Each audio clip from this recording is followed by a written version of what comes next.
call the Scottsboro work session Monday, October 7th. To order, invocation given by Gary Stewart, pledge of allegiance given by Ms. Carol Craig.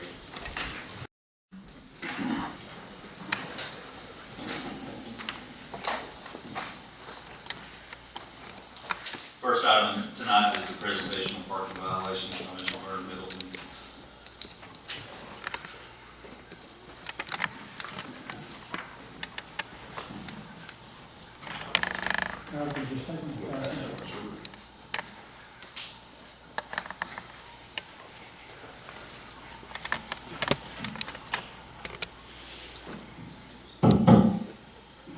Can everybody hear me okay?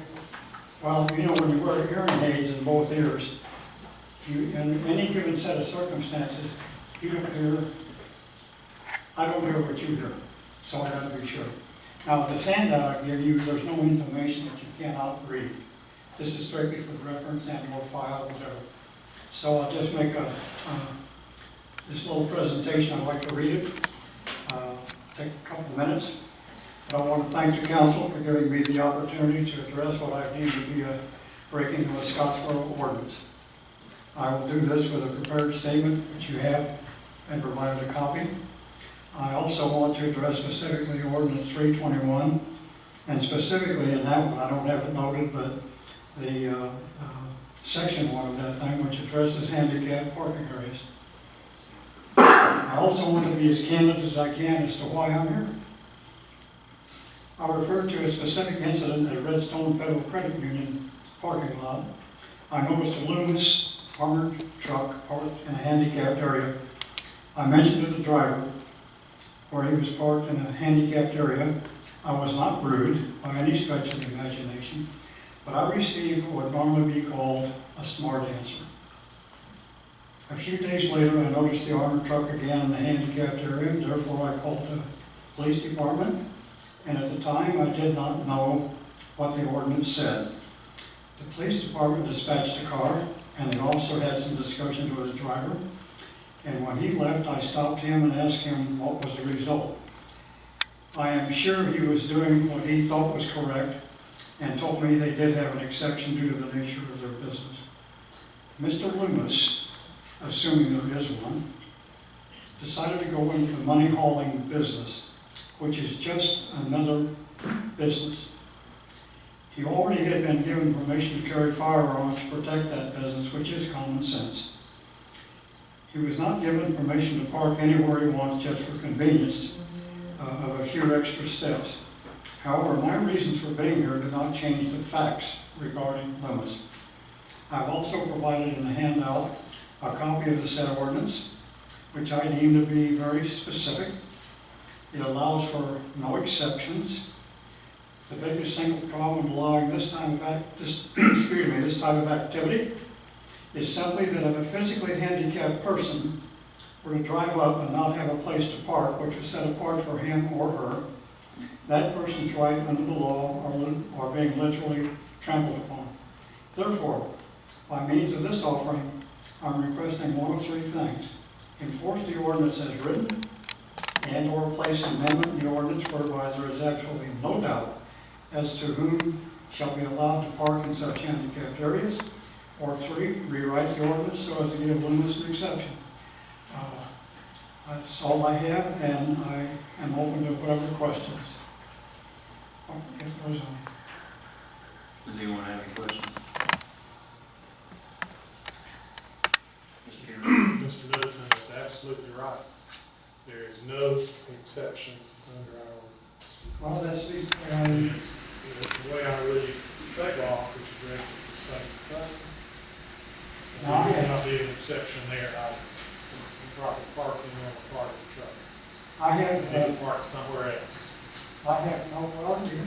To me, it's as simple as, it is a difference of a few steps. Yeah, they're just trying to make it convenient for themselves, and I don't blame them. I really don't. But it's still against the law, as far as I'm concerned. And I thank you very much for your time. Thank you, Vernon.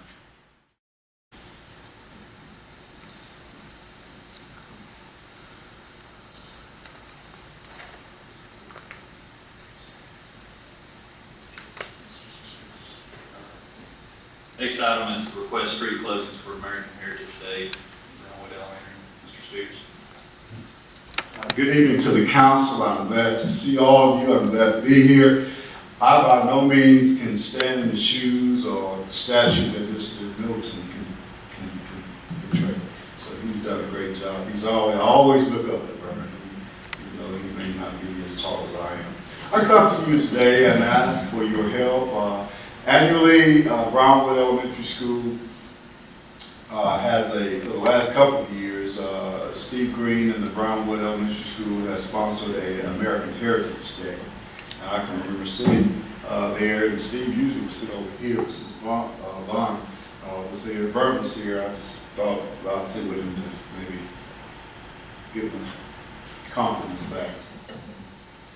Well, we're asking if it's all right with the City Council and the Police Department, the Street Department, all parties that are involved, if we could close Bingham Street. The activities as such are horseback riding, or I think it's a cart riding or something of that mule, some kind of little carriage activity, as well as having free domain to roam about on campus. And so we're just asking if the City Council or the department, or whichever department it needs to go on, would allow us to close Bingham Street. Bingham Street. That's which is at the south end of the campus, going towards the northern section up to, I think, Brown Street. I'm not quite sure if they've closed Brown Street in the past, Officer Dahl. There might be something. I haven't been on campus today. I think it's just Bingham.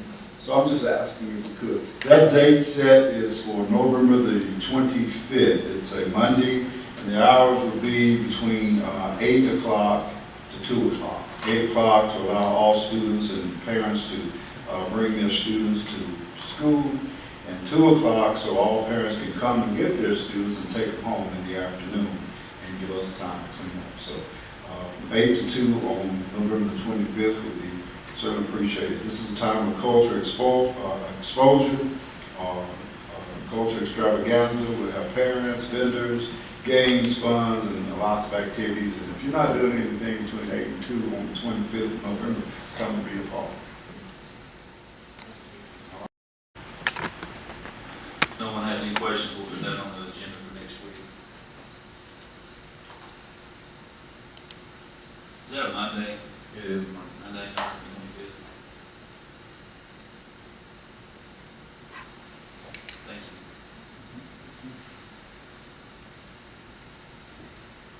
We'll go to reports. Mayor, do you have anything?